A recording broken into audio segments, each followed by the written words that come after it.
Assalamualaikum warahmatullahi wabarakatuh. Jumpa kembali di episode ke-7 di podcast horor gentayangan. Masih bersama saya Eri yang menemani Anda untuk mendengarkan cerita-cerita misteri horor yang terjadi di muka bumi ini, guys. Pada episode ke-7 ini temanya masih sama ya. Temanya seperti sebelumnya, yaitu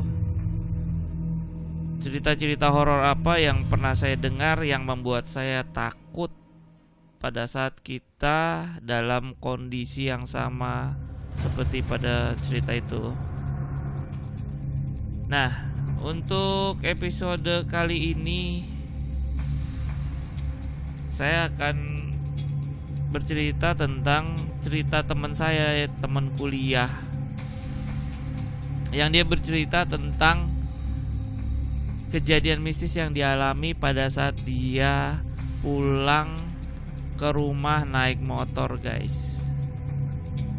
Jadi bisa ketebak ya dari situ kejadian apa yang suka teringat-ingat pada saat saya naik motor malam-malam.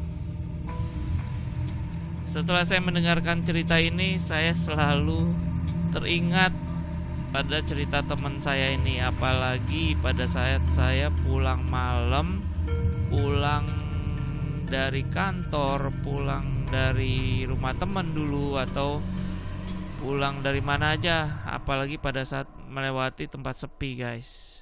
Itu bener-bener kerasa banget cerita itu di pikiran saya tuh. Aduh, kayak ngeganggu banget.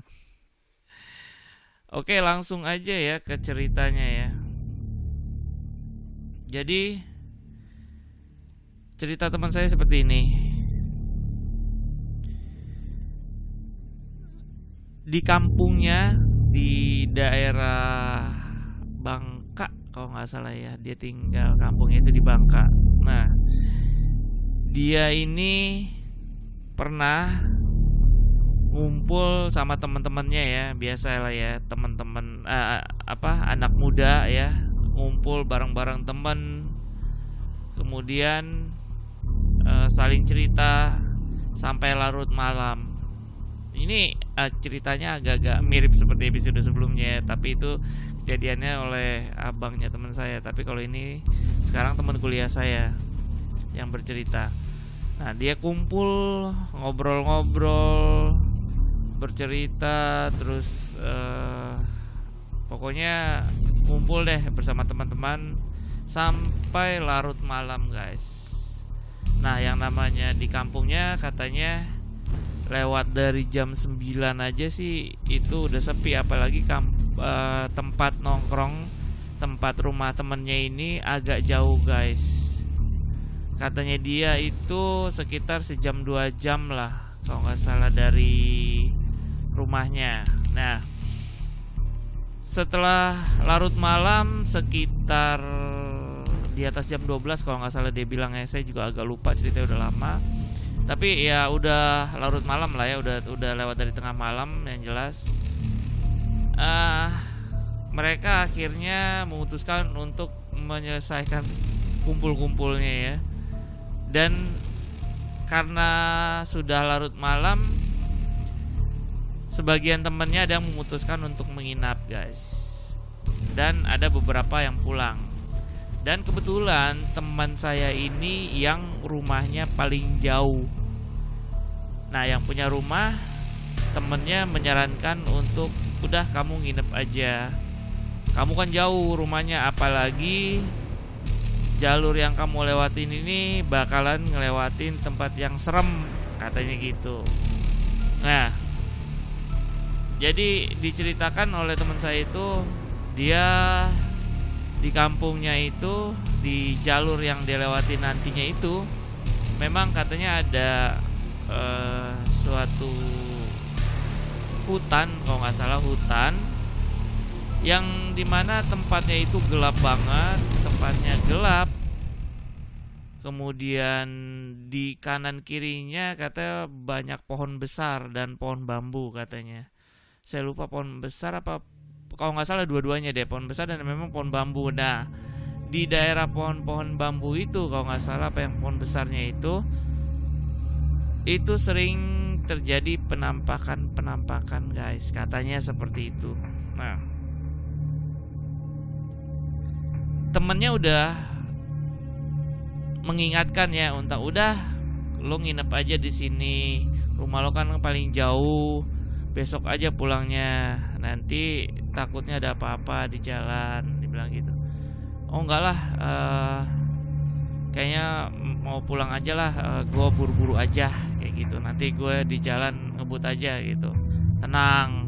Biasalah, ceritanya juga agak-agak mirip kayak yang episode sebelumnya ya, agak-agak sombong gitu, tapi dia nggak sampai sompral sih katanya. Udah biasa gue malam gini-gini bla bla bla gitu. Nah, singkat cerita pulanglah teman saya ini dari rumah temennya itu yang ngumpul. Yang sebagian nginep, yang sebagian pulang, akhirnya pulang. Nah, setelah beberapa orang berbarengan pulang, misah satu-satu di jalan, pisah satu, tinggallah teman saya sendiri. Nah, waktu tinggal dia sendiri ini pas dia melewati tempat yang diceritakan itu guys, dan dia udah dari jauh ini udah ngambil ancang-ancang ya. Wah, ini udah mau ngelewatin tempat ini. Oke, gue ngebut gitu. Akhirnya dia agak mengencangkan kecepatan motornya guys. Oke, dia naik motor ya. Pas dia lagi ngebut kayak gitu, tiba-tiba saja seperti ada orang yang naik gitu di belakangnya guys. Brek gitu. Apa tuh? Dia mikir dalam hati gitu. Kayak gimana sih kalau kita lagi di motor belum jalan gitu, terus ada orang naik kan pasti berasa ya, brek gitu kan. Dia berasa, aduh kok motor gua agak berat, jadi kayak ada yang naik tadi. Aduh, dia udah mulai nggak enak hatinya katanya, udah mulai ngerasa nggak enak. Dia mencoba untuk baca doa katanya. Dia mulai baca doa. Kemudian dia berusaha untuk menenangkan diri. Dia penasaran. Untuk biar nggak penasaran itu, dia ngelihat sedikit ke kaca spion. Nah, sebenarnya mungkin memang kesalahan kita itu adalah penasaran kali ya guys ya. Seharusnya pada saat kondisi kayak gitu kita mesti super cuek mungkin ya. Nah, kesalahan itulah yang dilakukan oleh teman saya juga. Dia penasaran, dia sedikit mengintip di spion. Dan bener aja guys, waktu dia ngintip di spion itu, dia ngeliat ke belakang, ada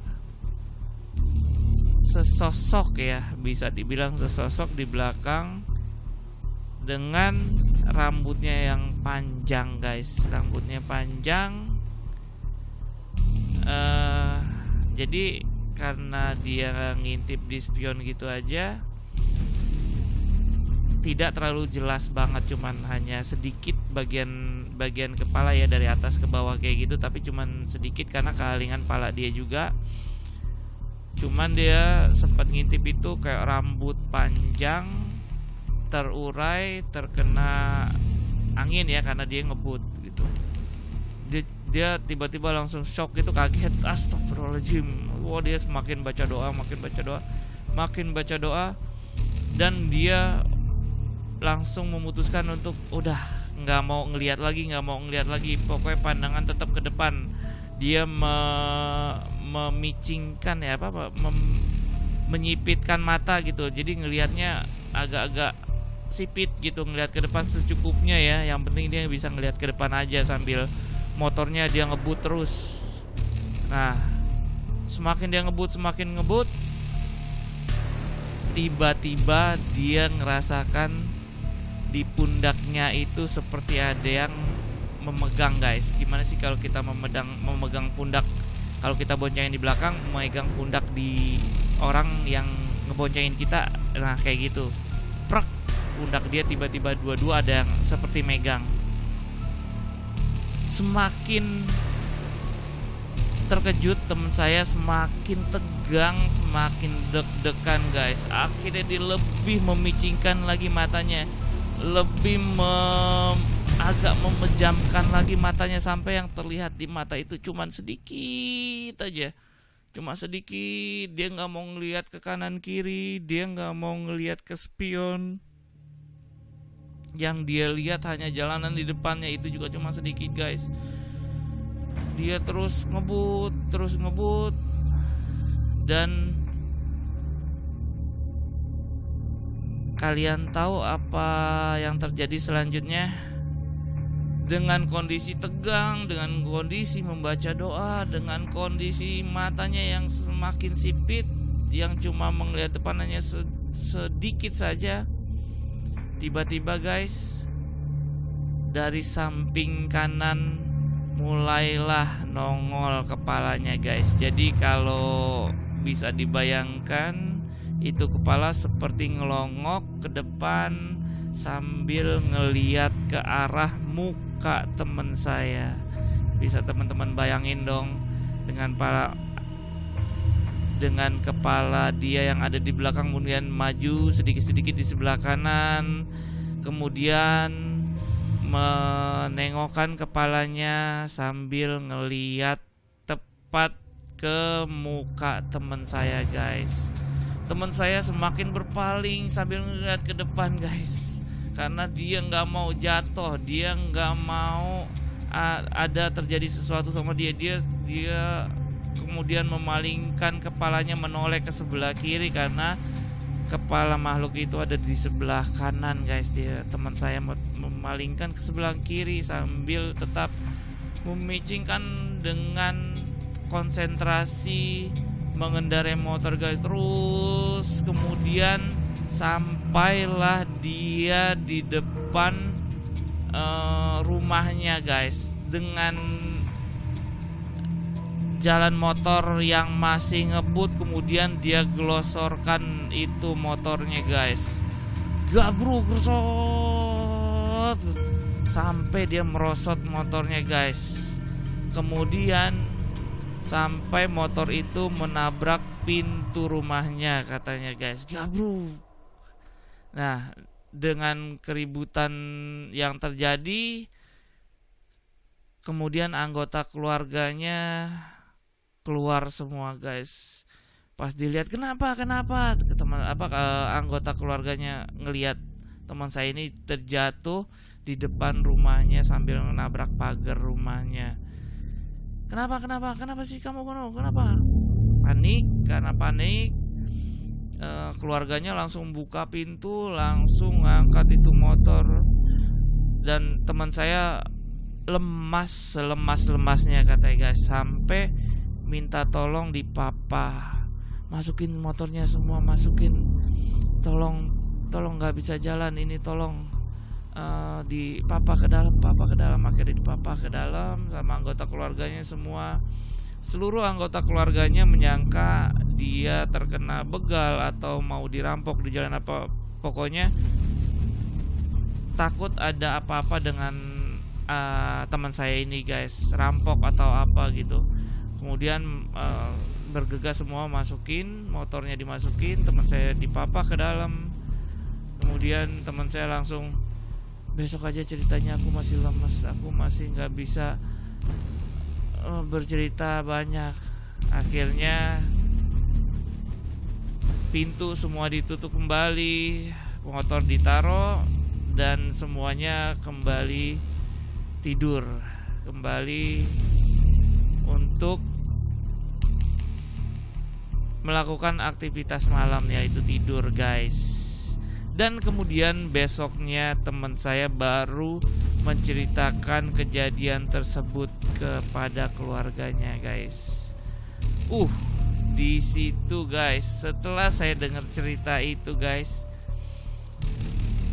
spontan saja setelah cerita itu saya selalu teringat akan kejadian teman saya tersebut setiap saya membawa motor pulang malam atau misalkan ke tempat-tempat sepi. Kalau malam-malam gitu melewati tempat sepi, itu selalu terbayang ceritanya guys. Itu nggak bisa saya lupa sampai sekarang ini. Jadi kalau misalkan saya naik motor malam-malam, cerita itu selalu terbayang. Dan nggak cuma motor ya, ada juga cerita tentang mobil, tapi akan kita lanjutin di episode berikutnya tentunya, karena waktunya juga sudah lumayan ya, 16 menitan cerita ini. Oke, buat kalian yang punya cerita mistis atau pengalaman pribadi atau cerita-cerita horor yang nyata, kirimkan aja ke, dan ingin berbagi ya tentunya ya kepada rekan-rekan podcast horor Gentayangan, kirimkan aja email atau email tulisan cerita teman-teman sekalian atau voice note ya ke podcast podcastgentayangan@gmail.com. Oke, ditunggu email cerita horornya, dan sampai ketemu di episode selanjutnya. Salam Gentayangan, hati-hati di belakang. Assalamualaikum warahmatullahi wabarakatuh.